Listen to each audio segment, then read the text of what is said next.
Allez, Jean-Luc Discotte en léger retrait, mais qui va venir coller aux ailes de la voiture au dernier moment. Pas tout à fait d'ailleurs. Il va partir quand même sur une deuxième ligne quasiment. Les voilà partis avec le meilleur départ pour Java Duvertin qui va tout de suite s'installer aux commandes. Dans son sillage, on va retrouver au galop, malheureusement, le numéro 4, le 4 Junior Sacré qui va tout de suite s'écarter. Le 6 à l'extérieur, Idéalou se rapproche, avec également Harley Durafé, le 7. Jean-Luc Discotte est actuellement en dernière position. On s'observe beaucoup durant cette première partie de parcours avec Java Duvertin qui cherchait un dos. Voici Idéalou qui s'est présenté à elle. Harley Durafé va prendre le commandement puisque Idéalou ne semble pas insister pour l'instant. Il est suivi par Kéfir Koye qui vient seul en deuxième épaisseur. Christophe Depeut qui devrait sans doute accélérer dans quelques instants. Harley Durafé laisse passer l'orage dans un premier temps. À l'arrière, on voit Jean-Luc Discotte qui est malheureux avec sa plaque qui s'est détachée et qui voyage un petit peu entre ses jambes. Ouais, ça va être délicat quand même, hein. Jules vient de s'en apercevoir, il s'est penché.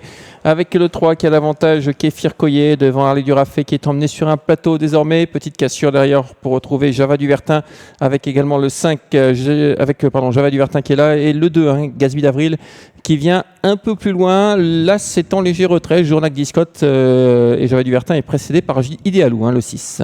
Ils se suivent en file indienne alors qu'ils ont bientôt parcouru le premier tour de piste. Kéfir Koye, Harley Durafé qui revient à la charge, qui met une grosse banderie. Et Kéfir Koye qui laisse passer l'orage. Christophe Depeut qui laisse faire Alain Dangis qui va prendre le commandement. Nouveau changement de leader dans cette épreuve. En troisième position, c'est toujours Idéalou, suivi par la petite Java Duvertin, elle-même suivie par le très grand Gatsby d'Avril et Jean-Luc Discotte qui musarde toujours à l'arrière de Jules Junior Van de Putte qui attend son heure.